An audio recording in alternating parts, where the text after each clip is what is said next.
ഇന്ന് രണ്ടാം ഘട്ട പോളിംഗ് പുരോഗമിക്കുകയാണ്. 25% പിന്നിട്ടിരിക്കുന്നു. ആദ്യ മണിക്കൂറുകളിലെ ഒരു പോളിംഗ് ശതമാനം വെച്ച് നോക്കുകയാണെങ്കിൽ ആദ്യഘട്ടത്തിലേതുപോലെ ഒരു താഴ്ന്ന പോളിംഗ് ശതമാനം ആയിരിക്കില്ല സംസ്ഥാന വ്യാപകമായി രേഖപ്പെടുത്തപ്പെടുക എന്നൊരു പ്രതീക്ഷ നമുക്കുണ്ടാകുന്നുണ്ട്. 25.47 ആയി മാറിയിരിക്കുന്നു. മിക്ക ജില്ലകളിലും തന്നെ മികച്ച പോളിംഗ് രേഖപ്പെടുത്തുന്നുമുണ്ട്. കോഴിക്കോട് നിന്ന് വിവരങ്ങളുമായി നമ്മളോടൊപ്പം KV രാഹുൽ ചേരുകയാണ്. രാഹുൽ, 25% പിന്നിട്ടിരിക്കുകയാണ്. അവിടെയും പോളിംഗ് ശതമാനം തിരക്ക് വന്നു തുടങ്ങിയോ?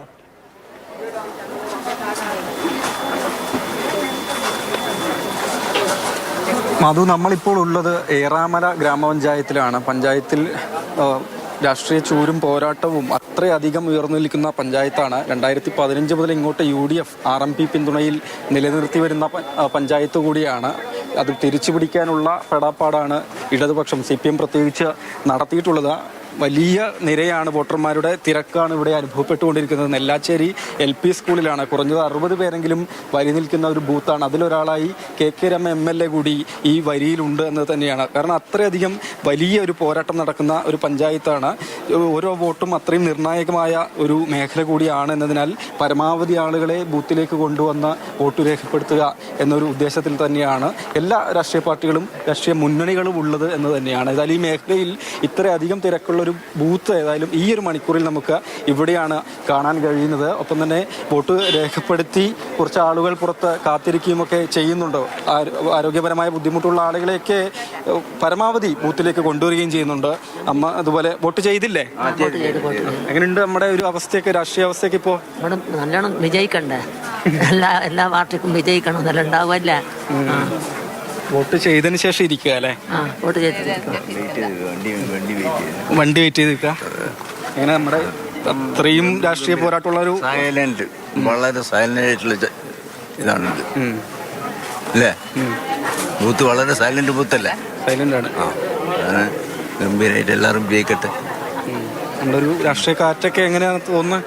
രാഷ്ട്രീയ കാറ്റെന്ന് വെച്ചാൽ ആരാ നല്ല കാര്യം ചെയ്യുന്ന അവർക്ക് വോട്ട് ചെയ്ത് കൊടുക്കുക, അതാ വേണ്ടത്. വികസനത്തിന് മുൻതൂക്കം കൊടുക്കുക. അത് ഏത് പാർട്ടിയായാലും ആരോ നല്ല കാര്യം ചെയ്യുന്ന അവർക്ക് വോട്ട് ചെയ്ത് കൊടുക്കുക. വോട്ട് ചെയ്തു? വോട്ട് ചെയ്ത് നേരത്തെ വന്നോ? കുറച്ച് അമ്മേനെ കൊണ്ട് വന്ന, പിന്നെ വോട്ടും ചെയ്ത് വികസനം മുന്നോട്ട് കൊടുക്കുന്നവർക്ക് വോട്ട് ചെയ്ത് മുന്നോട്ട് വരണം. നമ്മളിപ്പോ ഈ മേഖലയിലൂടെയൊക്കെ മൊത്തം പോയി. ഇവിടെയാണ് ഇത്രയും ഒരു ക്യൂ ഒക്കെ കാണുന്നത്. പക്ഷെ ക്യൂ രാവിലെ തന്നെ ഇങ്ങനെ ആൾക്കാർ വരും, വേഗത്തിൽ ചെയ്തിട്ട് പോവാന്നുള്ള അവസ്ഥത്തിലാണ് വരുന്നത്. പിന്നെ വയസ്സുള്ളവരെല്ലാം അസുഖമുള്ളവരെല്ലാം ഇങ്ങനെ കൂടി വരൂലേ, ഓരോരുത്തർ കൂട്ടി വരുന്നതാ. ഉച്ചഭക്ഷണത്തിന് മുമ്പ് ചെയ്ത് പോകാന്നും കൂടി ഉണ്ടാവും. ഉച്ചഭക്ഷണത്തിന് മുമ്പ് ചെയ്തിട്ട് വേഗത്തിൽ പോവാന്നുള്ള അർത്ഥത്തിലാണ് വന്നത്. തിരക്ക് കഴിയണം. നേരത്തെ വോട്ട് ചെയ്തോ? ഇല്ല, ചെയ്യാം. തിരക്കാണ്, അതാണ് വെയിറ്റ് ചെയ്യാം. വരിയിൽ നിൽക്കണ്ടെന്ന് വെച്ചാണോ? തിരക്ക് കഴിഞ്ഞാൽ കയറാന്ന് വെച്ചാൽ അത്രയാണ്. ഓക്കെ മധു, അത് തന്നെയാണ്. വരിയിൽ നിൽക്കുന്ന ആളുകൾക്ക് പുറമെ വരി നിൽക്കാൻ കുറച്ചു മടിയായതുകൊണ്ടൊക്കെ മാറി പുറത്തേക്ക് നിൽക്കുന്ന ആളുകളുമുണ്ട്. അങ്ങനെ എന്തായാലും അത്രയധികം പ്രാധാന്യമുള്ളൊരു തിരഞ്ഞെടുപ്പാണ് ഏറാമലയെ സമീപത്തുള്ള പഞ്ചായത്തായ ഒഞ്ചിയത്തിനെ സംബന്ധിച്ചുമൊക്കെ തന്നെ നടന്നു വരുന്നത്. കാരണം ഞാൻ ഈ പറഞ്ഞതുപോലെ ഈ RMPയുടെ പിറവി അതിൻ്റെ കാരണം കൂടിയായ മേഖലയാണ്. ഇവിടെയൊക്കെ എല്ലാം KK രമ MLA വോട്ട് ചെയ്യുന്നതിന് വേണ്ടി ബൂത്തിലേക്ക് പ്രവേശിക്കുകയാണ്. ഇറങ്ങി വന്നതിന് ശേഷം ഏതായാലും അവരുടെ പ്രതികരണമൊക്കെ തന്നെ ഉണ്ടാകും. കൂടുതൽ ആളുകളുടെ പ്രായമുള്ള അമ്മമാരുടെ പ്രതികരണമൊക്കെ നമുക്ക് ചോദിച്ചു നോക്കാം. അമ്മ വോട്ട് ചെയ്തോ? വോട്ട് ചെയ്തോ? ഇല്ല, ചെയ്യാൻ വേണ്ടി വരി നിൽക്കണ്ടാത്തോണ്ട് ഇരുന്നതാ അല്ലേ? അയ്യോ, വോട്ട് ചെയ്യാതിരിക്കുക. നമുക്ക് എത്ര വയസ്സുണ്ട്? 85.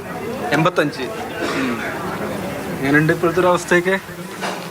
സുഖം. രാഷ്ട്രീയ അവസ്ഥയൊക്കെയോ? രാഷ്ട്രീയ വ്യവസ്ഥ അങ്ങനെ ഒരുവിധം നല്ലോണം പോകുന്നുണ്ട്.